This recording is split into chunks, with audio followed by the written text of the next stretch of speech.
Hello everyone, this is Nilesh Kumar Gupta and you are watching NG Physics classes. पिछले turn पे मैंने आप लोगों को बताया था explain the behaviour of earth atmosphere for the radiations coming from the सन.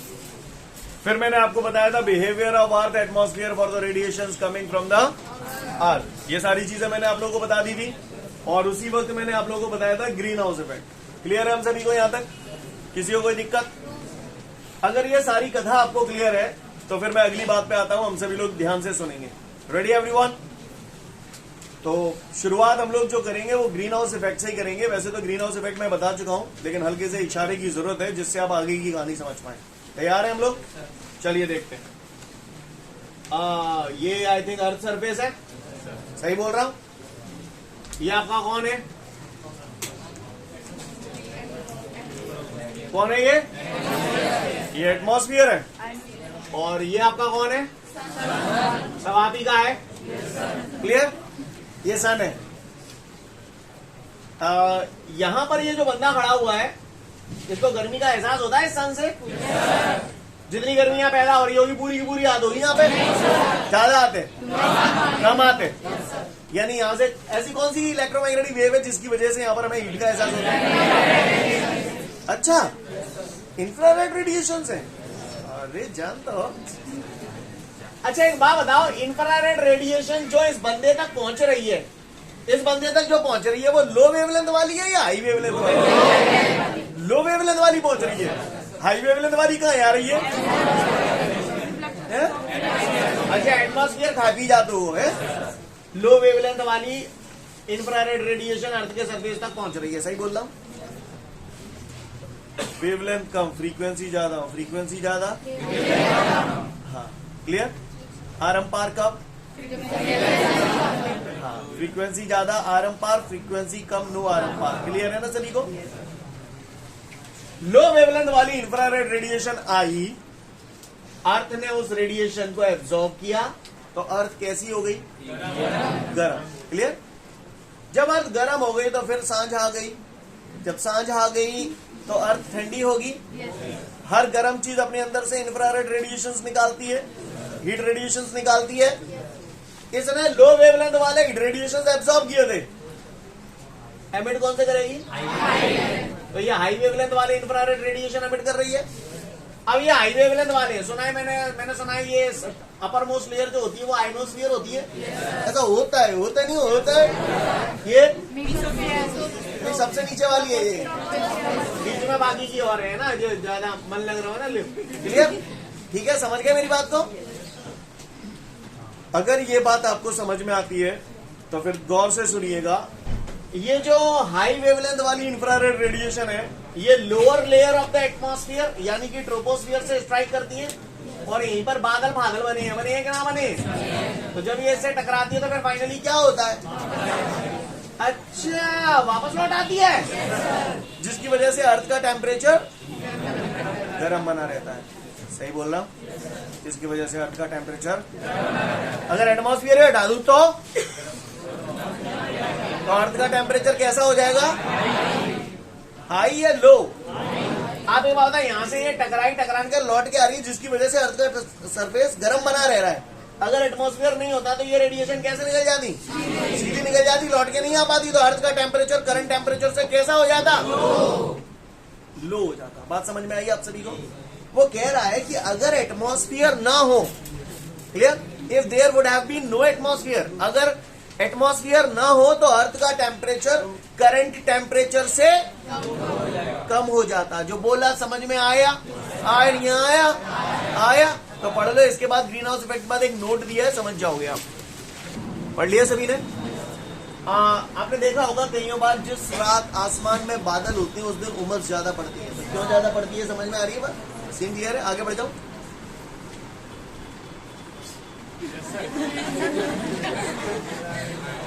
नहीं सुनाई दिया आपको?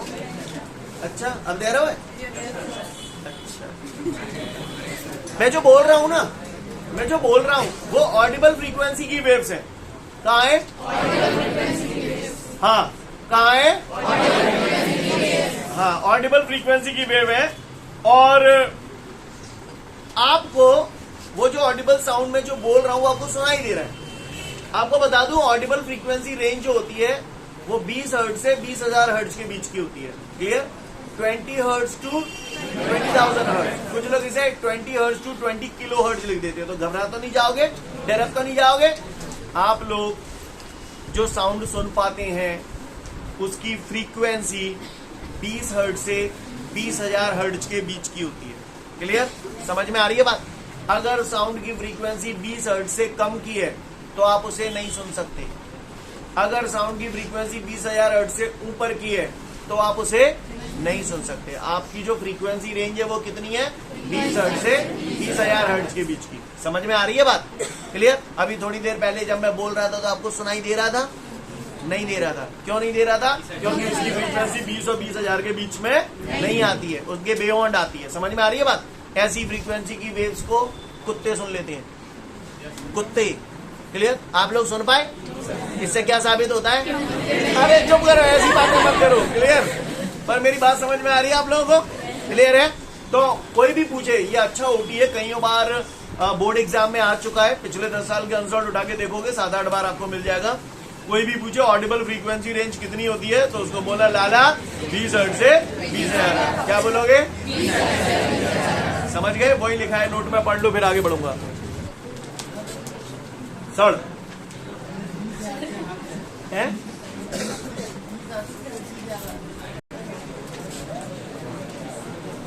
हेलो, खड़े हो जाइए। आप खड़े हो जाइए, अभी कह रहा हूँ। यस, लिसन एवरीवन, ध्यान से सुनिएगा सब लोग। नवंबर आने वाला है, दिल्ली में इंटरनेशनल ट्रेड फेयर लगने वाला है। आप लोगों को मालूम है? नहीं मालूम? जैसे आप लोग ग्वालियर का मेला देखते हो ना, वो नेशनल लेवल का है, और जो दिल्ली वाला है जो 24 नवंबर से लगता है वो इंटरनेशनल है। क्लियर? विदेशों से दुकानें आती हैं लगने के लिए और आप जैसे लोग जाते हैं खरीदने के लिए। क्लियर? आपने नाम भी नहीं सुना अभी तक? लाना था तुम्हारी जिंदगी में। क्लियर? तो इंटरनेशनल ट्रेड फेयर आपको बता दूं दिल्ली में लगता है। जब भी मौका मिले जाइएगा जरूर। क्लियर? चलना चाहेंगे आप लोग? कितने लोग चलना चाहेंगे? Raise your hand. ठीक है, कोई बात नहीं है। तो डेट फाइनल है, 23 नवंबर को हम लोग यहां से निकल देंगे। Right guys? आप चुप रहिए सब लोग। दिल्ली प्रगति मैदान में हम लोग मिलेंगे। क्लियर? प्रगति मैदान में लगता है। तो जैसे ही आप अपने घर से निकलेंगे, लिसन एवरीवन, जैसे ही आप अपने घर से निकलेंगे पैदल चलना चालू कर देंगे। नहीं करोगे? लदाओगे? लदाओगे? लदोगे ना? तो मैं एक व्हीकल लगेगा, वहां पे जाके तुम लद जाओगे। सही बोल रहा हूं? This process is called modulation. This process is called modulation. Clear? Modulation अगर मैं बोलूं तो मॉड्यूलेशन का मतलब लदना। मॉड्यूलेशन का मतलब लदना। क्लियर? यानी मॉड्यूलेशन का मतलब लदना। मॉड्यूलेशन का मतलब लदना। लदना हम लोग देसी में बोलते हैं, विदेशी में हम लोग बोलते हैं सुपरपोज। क्या बोलते हैं? सुपरपोज। क्लियर? सुपरपोज का मतलब समझते हो? जैसे अपन आजकल जमाना है सेल्फी का, पोज दो, पोज करते हैं ना, तो वो हो गया पोज। पोज बोले तो पोजीशन, पोज बोले तो पोजीशन। क्लियर? और सुपर, सुपर सुपर का तो समझते हैं। जैसे आप पिक्चर देख के आए तो उन्हें पूछा कैसी पिक्चर है, एक तो कहता है हिट है और दूसरा कहता है सुपर हिट है। What is the meaning of super hit? Listen everyone, hit से ऊपर जो है that is super hit. Hit से नेक ऊपर, नेक ज्यादा। क्लियर है? कहीं भी वर्ड सुपर लग जाए तो इसका extra. Clear? Man like you, Superman like me. Man with special power is called Superman. Right? Clear है? समझ में आ रही मेरी बात? क्लियर है? सुपर का मतलब नॉर्मल से थोड़ा सा, हाँ। क्लियर? सुपर का मतलब होता ऊपर। सुपर का मतलब तुम जब यहां से दिल्ली जाओगे तो अपने घर से निकलोगे तो बस के ऊपर लगाओगे कि नीचे लगाओगे? ऊपर लगोगे, यानी सुपर पोजीशन। सुपर पोजीशन होता है, समझ में आया? सुपर यानी ऊपर, पोज माने पोजीशन। बस के ऊपर आप पोजीशन ले लेते हो, इस फिनोमेना को बोलते हैं सुपर पोजीशन। नहीं मेरी बात समझ में? सीन क्लियर है? तो सुनो ध्यान से। लिसन एवरीवन, सुपरपोज वर्ड का मतलब समझ में आया? एक चीज के ऊपर दूसरी चीज का लदना, that is called superposition. Scene clear है? आगे भी आएगा चैप्टर नंबर 10 में है ना। लिसन एवरीवन, मैं जो बोल रहा हूं कोई आम आवाज नहीं है। ऑडिबल फ्रीक्वेंसी की इलेक्ट्रोमैग्नेटिक वेव है। क्या है? जब मोए बोल रही हो और बोल रही हो कहा है ये? हाँ, ऑडिबल फ्रीक्वेंसी की इलेक्ट्रोमैग्नेटिक वेव है। और इस ऑडिबल फ्रीक्वेंसी की इलेक्ट्रोमैग्नेटिक वेव जब मेरे श्रीमुख से निकल रही है तो वो पैदल नहीं जाएगी, उसे लगेगा रिक्शा। क्या लगेगा? रिक्शा। तो यहाँ पर जो रिक्शा होता है मालूम है कौन होता है? यहाँ पर जो रिक्शा होता है दैट इज रेडियो वेव्स। क्या? हाँ, रेडियो वेव्स को हम लोग कैरियर वेव्स भी बोलते हैं, क्योंकि वो इस ऑडियो सिग्नल को एक जगह से दूसरी जगह ले जाती हैं। समझ में आ रही है बात? यानी ऑडिबल फ्रीक्वेंसी की इलेक्ट्रोमैग्नेटिक वेव्स को डायरेक्ट भेजने से पहले हमें उसे रेडियो फ्रीक्वेंसी की कैरियर वेव्स के ऊपर सुपरपोज करना पड़ता है। This phenomena is called modulation. समझ में आ रही है बात? मैं फिर से बोल रहा हूं, ऑडिबल फ्रीक्वेंसी की इलेक्ट्रोमैग्नेटिक वेव्स को बिफोर ट्रांसमिशन, भेजने से पहले रेडियो फ्रीक्वेंसी की कैरियर वेव्स के ऊपर सुपरपोज करना पड़ता है। This phenomena is called modulation. Superpose करना यानी एक वेव के ऊपर दूसरी वेव का आना। नहीं, यही मेरी बात समझ में? क्लियर? नहीं, यही बात समझ में? क्लियर? ऑडिबल फ्रीक्वेंसी की इलेक्ट्रोमैग्नेटिक वेव्स को ट्रांसमिशन से पहले उसे रेडियो फ्रीक्वेंसी की कैरियर वेव्स के ऊपर सुपरपोज कराना, this phenomena is called modulation. अब वो वेव जा रही है, ऑडियो वेव जा रही है रिक्शे में बैठ के, जहां जाना है वहां पहुंच गई। उसके बाद रिक्शा वाला संग जाएगा या छोड़ देंगे? तो उस प्रोसेस को बोलते हैं डीमॉड्यूलेशन। क्या बोलते हैं?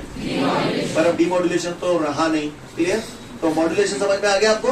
जब समझ गया ना क्या बोला मैंने? ऑडिबल फ्रीक्वेंसी की इलेक्ट्रोमैग्नेटिक वेव्स को ट्रांसमिशन से पहले रेडियो फ्रीक्वेंसी की कैरियर वेव्स के ऊपर सुपरपोज कराते हैं। This phenomena is called modulation. I hope you understand guys. Correct? शांत मन से पढ़ लो, फिर आगे की बात करूंगा। लिसन एवरीवन, इसके बाद आपके सामने जो अगला क्वेश्चन है, explain the different method for the propagation of radio waves. इस क्वेश्चन को हम लोग करेंगे बाद में। आज से कुछ दिनों पहले हम लोग एक क्वेश्चन पीछे छोड़ के आए हैं। सही बोल रहा हूं ना? That is, explain the role of ionosphere in the communication of radio waves. यानी रेडियो वेव्स को एक जगह से दूसरी जगह कम्युनिकेट करने के लिए आइनोस्फीयर का क्या रोल है पूछ रहे हैं।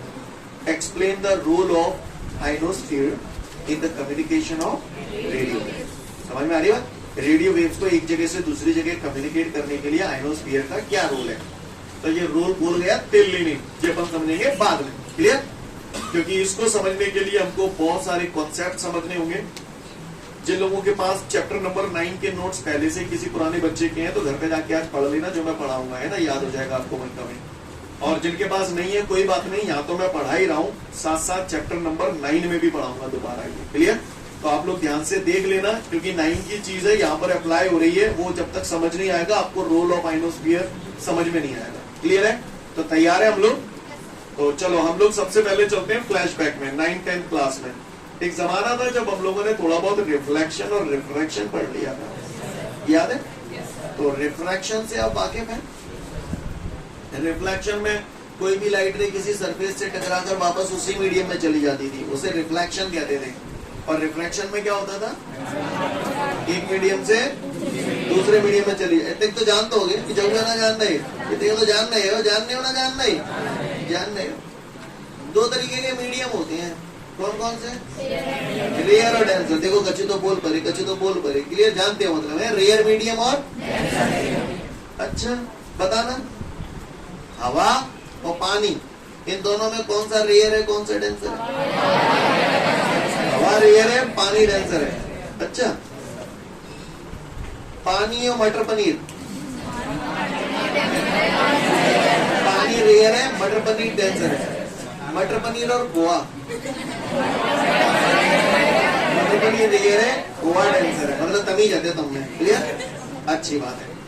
तो ये सब बातें हमको समझ में आती हैं। हमें समझ में आता है रेयर क्या होता है, डेंसर क्या होता है। सीन क्लियर है सभी को?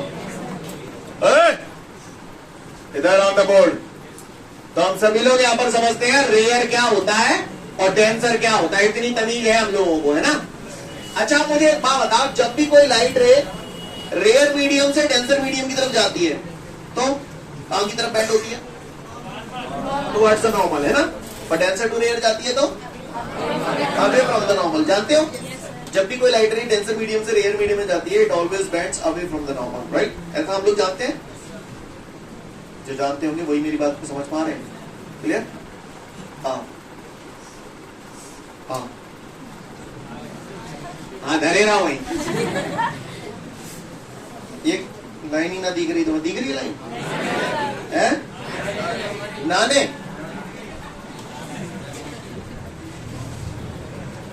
लिसन एवरीवन, दिखे ही कैसे निकला रे। Listen, look everyone, this is denser medium, this is rarer medium, okay? Clear? कहानी क्लियर है? ये डेंसर मीडियम है, ये रेयर मीडियम है। अब आप समझते हो ना डेंसर क्या होता है, रेयर क्या होता है, समझ में आता है सभी को? अच्छी बात है। और बारीकी से देखना, क्योंकि ये क्वेश्चन तो क्लियर होगा सो होगा, संग में और भी क्वेश्चन आपके क्लियर होंगे, ठीक है? ध्यान रखना, इसलिए ध्यान से सुनना। ये लाइट रे आई ऐसे, इसको कौन सी रे बोलते हैं, कोई बता सकता है मुझे? Incident ray. इसको क्या बोलते हैं? इंसिडेंट पॉइंट, या you can say point of incident, right? ये सब बताऊंगा वैसे मैं, don't worry. What is this? Normal at the point of incidence, right guys? अच्छा, ये कौन सा एंगल है बाय द वे? सिर्री बता देगा। इंसिडेंस एंगल आई थे डिनोट करते हैं। कायदे से ये रे ऐसे आ रही है तो इसे ऐसे जाना चाहिए, लेकिन ऐसे ना जाते हुए ये बेंड हो जाती है, अपने पाथ से डेविएट हो जाती है। डेंसर टू रेयर जाएगी तो कहां? टुवर्ड्स द नॉर्मल या अवे फ्रॉम द नॉर्मल? मतलब एहे या एहे? यू मीन टू से नहीं है? सीन क्लियर है? इसे बता दूं, ये इंसिडेंस एंगल है। By the way, what is this angle? नहीं आज तो ठीक है, बोलते क्या? रिफ्रैक्शन एंगल या रिफ्रैक्टेड एंगल, व्हाटएवर यू से, राइट? क्लियर? समझ गए? ये इंसिडेंस एंगल है, ये रिफ्रैक्शन एंगल है। आगे बढ़ो, ध्यान से सुनिए। अब मैं ज्यादा रामायण तो नहीं बताऊंगा, पर आप ध्यान से देखिएगा। ये इंसिडेंट रे फिर से बनाई। अब इंसिडेंस एंगल पहले से और बड़ा हो गया या छोटा हो गया? अब बताओ रिफ्रैक्टेड रे आप कहां से ले जाओ? और इधर से, और ऐसे, और ऐसे, हैं? समझ गए? मतलब आपको ये समझ में आता है कि इंसिडेंस एंगल बढ़ जाएगा तो ये रिफ्रैक्शन एंगल भी बढ़ जाएगा, बढ़ जाएगा ना? समझिएगा ध्यान से। अब मैं ज्यादा रेज नहीं बना रहा हूँ, नहीं तो हौच-पौच हो जाएगी। यही मैं कलेज काट लेता हूँ। तो जैसे ये आई, ये रिफ्रैक्टेड रे ऐसे हो गई, तो इस टाइम रिफ्रैक्शन एंगल कितना हो गया? वैसे 90 डिग्री हो गया। हो गया कि नहीं हो गया? इस इंसिडेंस एंगल पर रिफ्रैक्शन एंगल 90 डिग्री हुआ। इसी इंसिडेंस एंगल को हम एक विशेष इंसिडेंस एंगल बोलते हैं, दैट इज क्रिटिकल एंगल। क्या बोलते हैं इसे? आई सीट से डिनोट कर देते हैं। कोई पूछा सेंचुरी क्या होती है, तो खेलते समय रनों का वह स्कोर जिसमें खिलाड़ी अपने 100 रन पूरे कर लेता है, सेंचुरी कहलाता है। सही बोला? कोई पूछे क्रिटिकल एंगल होता क्या है, तो अगर एक वर्ड में आंसर दूं तो इंसिडेंस एंगल है। What is critical angle? Incidence angle. और कमबख्त एक ऐसा इंसिडेंस एंगल जिस पर रिफ्रैक्शन एंगल 90 डिग्री हो जाता है। कोई पूछे क्रिटिकल एंगल क्या होता है? चल, critical angle is that incidence angle in the denser medium. Critical angle is that incidence angle in the denser medium at which the refraction angle becomes 90 degree in the rarer medium. नहीं, again I repeat, critical angle is that incidence angle in the denser medium at which the refraction angle becomes 90 degree in the rarer medium. समझ में आएगा? ये सब पढ़ाऊंगा मैं आगे, घबराऊं मत आप, ठीक है? समझ गए? अच्छा, आप एक बात नोटिस करो, इंसिडेंट में पहले यहाँ थी, फिर ऐसा मतलब न्यू सरक गई, न्यू है? तो रिफ्लेक्टेड रे कैसे सरक गई? न्यू, मतलब जाए न्यू सरका हो तो जे न्यू सरकेगी, सरकेगी नहीं सरकेगी, सरकेगी।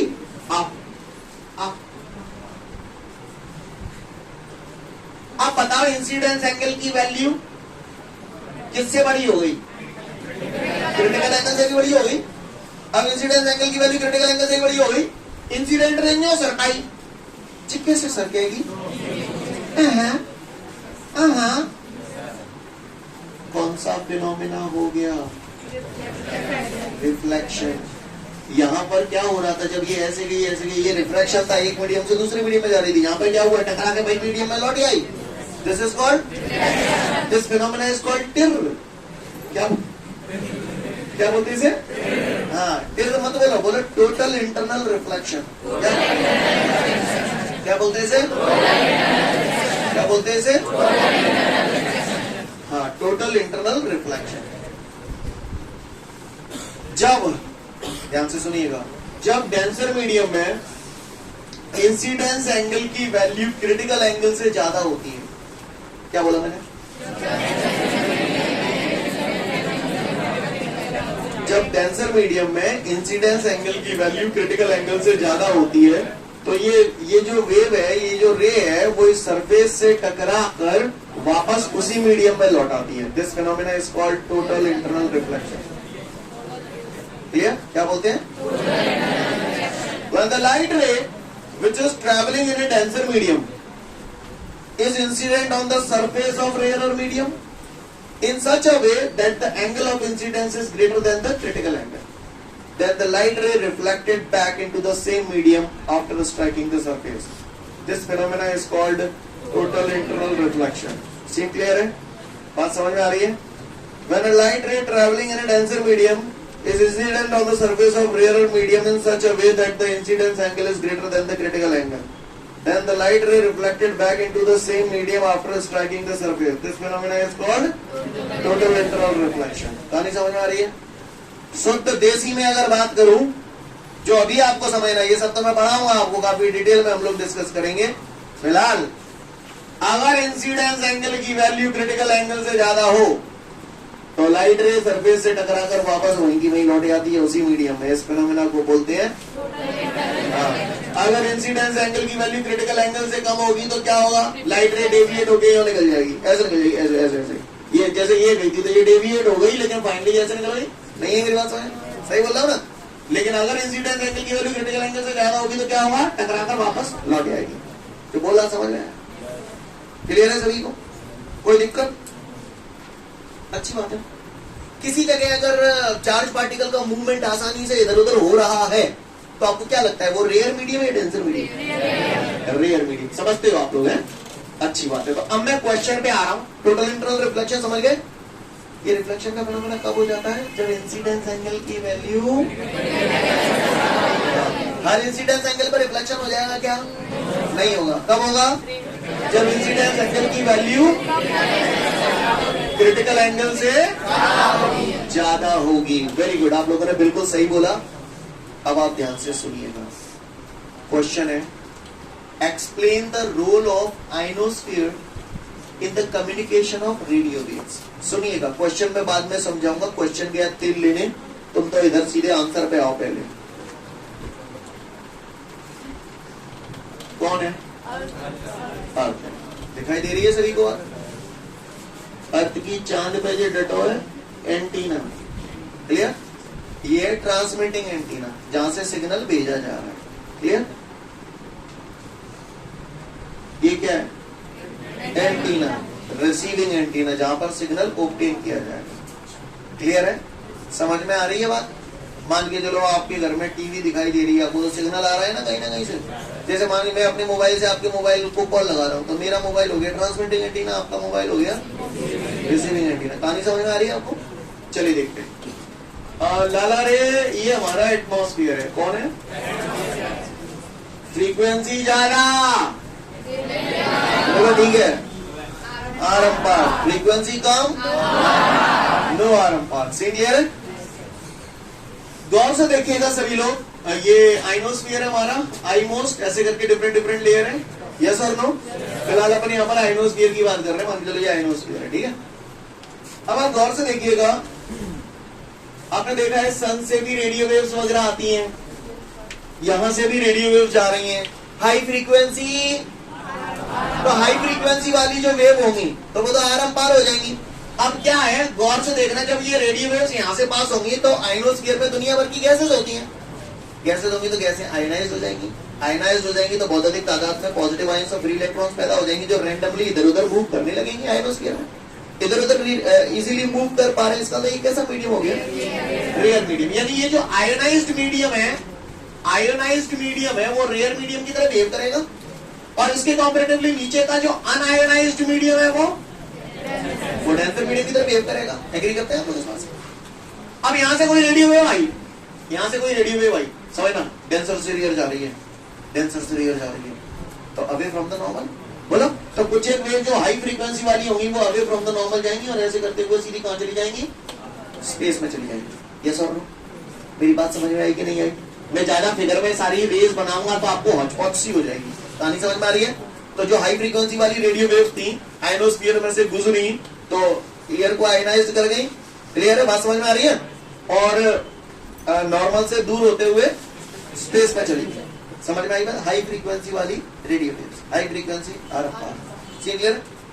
कुछ लो फ्रीक्वेंसी वाली रेडियो वेव्स भी होंगी, है ना? हाँ, कर रहा हूं। तो कुछ एक रेडियो वेव होती है। अच्छा, आयनोस्फीयर में आपने देखा था D layer, E layer, F1 layer, F2 layer, है ना? होता है ना? तो यहाँ पर क्या होता है, नीचे के अनआयोनाइज्ड मीडियम से आयोनाइज्ड मीडियम की तरफ ये रेडियो वेव जाती हैं। तो क्या यहाँ से एक ही रेडियो वेव निकल रही है? दुनिया भर की निकल रही है। तो कुछ एक रेडियो वेव ऐसी होंगी कि मैं यहाँ पर अगर नॉर्मल ड्रॉ कर दूं तो यहाँ पर जो इंसिडेंस एंगल की वैल्यू होती है ना वो क्रिटिकल एंगल से ज्यादा होती है। कुछ रेडियो वेव ऐसी होंगी जिनके लिए इंसिडेंस एंगल की वैल्यू क्रिटिकल एंगल से ज्यादा होगी। तो क्या होगा? तो ये से टकराकर वापस यहाँ रिसीविंग एंटीना पे पहुंच जाएगी और सिग्नल एक जगह से दूसरी जगह पहुंच जाएगा। कहानी समझ आ रही है? सीन क्लियर है? कोई दिक्कत? कहानी समझ में आ गई? तो समझ में आया role of ionosphere in the communication of radio waves. यानी रेडियो वेव्स को एक जगह से दूसरी जगह पहुंचाने के लिए आयनोस्फीयर का क्या रोल है? What it guys? Explain the role of ionosphere in the communication of radio waves. Got the question? Scene clear है सभी को? तो यहाँ पर क्या हो रहा है, बात समझ में आ रही है? आपको बता दूं आयनोस्फीयर की जो औकात है 40 मेगाहर्ट्ज फ्रीक्वेंसी तक की रेडियो वेव्स होगी वो उसे कर देगा रिफ्लेक्ट। लेकिन अगर 40 मेगाहर्ट्ज से ज्यादा फ्रीक्वेंसी की वेव्स अगर हो गई वो स्पेस में चली जाएगी। कहानी समझ में आ रही है मेरी? सीन क्लियर है? कोई दिक्कत? तो यहाँ पर ये क्या चल रहा है, खेलपानी आता, खेलपानी समझ में आया ना? जब ये रेडियो वेव यहाँ पर जा रही है तो यहाँ पर किसी पर्टिकुलर इंसिडेंस एंगल पे, कौन सा इंसिडेंस एंगल? यानी क्रिटिकल एंगल से ज्यादा। तो ऐसी सिचुएशन में यहाँ पर टकराकर वापस रिसीविंग एंटीना पर आ जाए। कहानी समझ में आ रही है? सीन क्लियर है सभी को? तो role of ionosphere in the communication of radio waves clear हुआ आप लोगों का? मैंने आपको 2 से 3-4 मिनट जो भी चाहिए आप तसल्ली से एक एक वर्ड पढ़ लें, समझ जाएंगे। इसके बाद हमारे सामने अगला क्वेश्चन है, explain the methods of propagation of radio waves. Radio waves को एक जगह से दूसरी जगह कितने तरीकों से भेजा जा सकता है? क्लियर? तो कितने तरीकों से भेजा जा सकता है ये हम लोग को देखना है यहाँ पर अच्छे से। तो भेजेंगे तो बाद में, पहले मेरे को कुछ बातों का जवाब दो। जवाब दोगे? मान के चलिए ये एक हॉल है, दिखाई दे रहा है आपको हॉल? ठीक है, ये एक हॉल है, इसकी हाइट दिखाई दे रही है आपको प्रॉपर? सभी लोग देख पा रहे हैं? एक और हॉल है, वो ये रहा, ठीक है, और इसकी हाइट बहुत ज्यादा है, बहुत ज्यादा है, मतलब जितनी मैंने बनाई है उससे भी ज्यादा एज्यूम करें आप, ठीक है। और इसकी लंबाई का कोई हिसाब किताब नहीं है, इनफाइनाइट है ये मान लो आपको, ठीक है, बिल्कुल इनफाइनाइट तक है, ये भी इनफाइनाइट तक है, दोनों इनफाइनाइट तक है। एक बंदा यहाँ खड़ा है, एक बंदा यहाँ खड़ा है, मैंने दोनों के अंदर बराबर ताकत है, ठीक है, और इन दोनों के हाथ में एक एक खंडा ले लो, क्लियर? क्या ले लो? खंडा समझते हैं ना, स्टोन, पत्थर, क्लियर? दोनों, अच्छा पत्थर भी दोनों के हाथ में एक जैसा दिया है, एक हाँ एक जैसा पत्थर दिया है।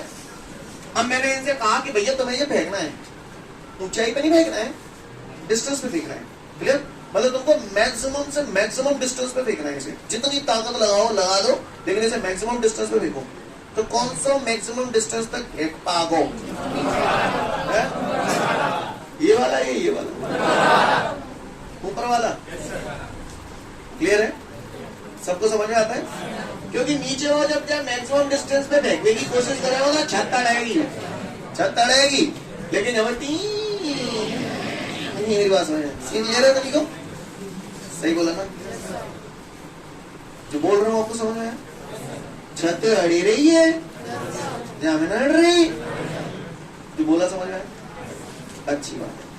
अगर इतनी बात आप लोगों के समझ में आ गई है तो अब मैं आता हूं क्वेश्चन पे। ठीक है, वो कह रहा है रेडियो वेव को एक जगह से दूसरी जगह प्रोपेगेट करने के लिए हमारे पास कितने तरीके हैं? तो भैया हमारे पास है 3 तरीके। कितने तरीके हैं? 3। बोलो लाला रे। जी हाँ मेरे भाइयों, हमारे पास 3 तरीके हैं। कितने तरीके हैं? 3 तरीके। पहला by ground wave, by ground wave. जिस किसी की भी आवाज आ रही है भाई प्लीज, ठीक है। दूसरा है स्पेस वेव और तीसरा है स्काई वेव। ये 3 प्रोसेस है जिसके थ्रू रेडियो वेव्स को एक जगह से दूसरी जगह भेजा जा सकता है। तो तैयार है हम लोग भेजने के लिए? आप भिजवाएं। लिसन एवरीवन, ये कौन है? अर्थ है। ये कौन है? Transmitting antenna. कौन सी टीना? और ये रिसीविंग एंटीना। सीन क्लियर है?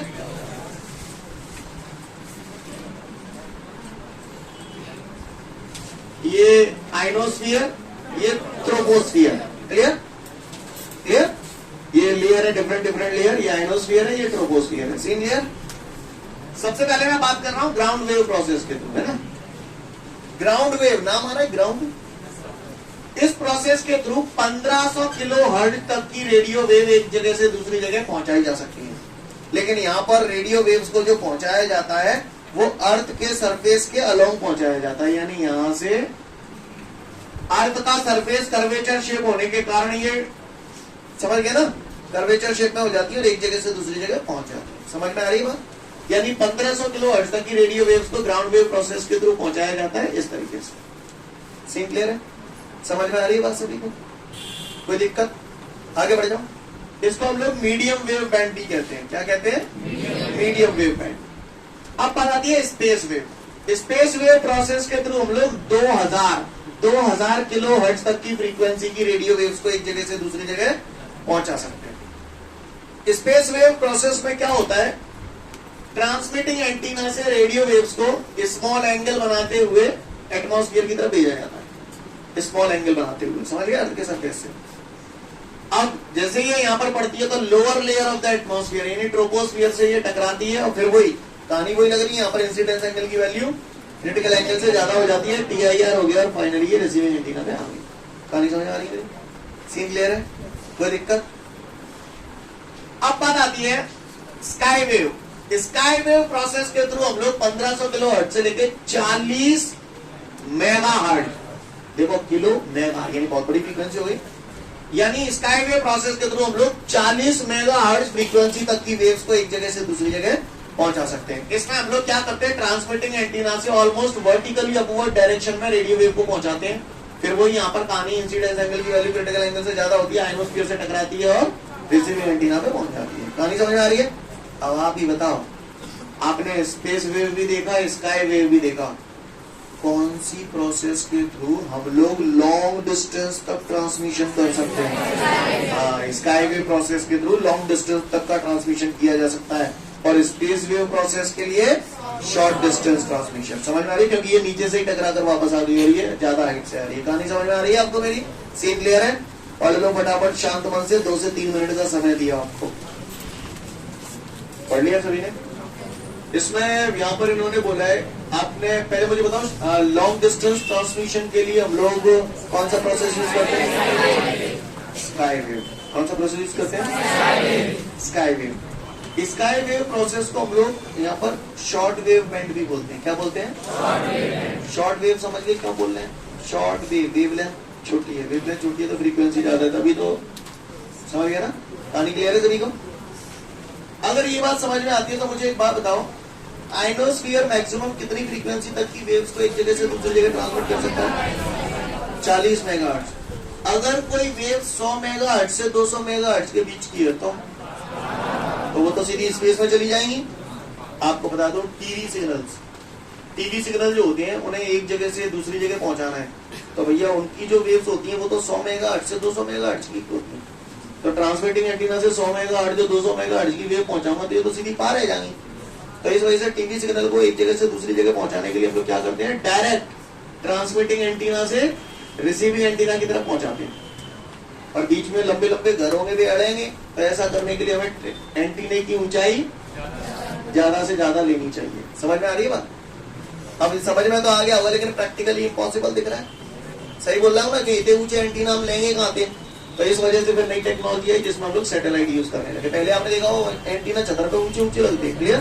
फिर वो सैटेलाइट का कॉन्सेप्ट आया। तो सैटेलाइट का कॉन्सेप्ट क्या, तेल लेने 2 मिनट बाद बात करेंगे। फिलहाल ये एंटीना ऊंचे ऊंचे क्यों ले रहे हैं, समझ में आ रही बात? अगला क्वेश्चन हो गया आपका चमगादड़ से। तो यहाँ तक मैं उम्मीद करूँ कि सबका हो गया क्लियर। तो आज के लिए पर्याप्त है, कल फिर मिलते हैं। Thank you everyone, have a great day to all of you guys. जय हिंद।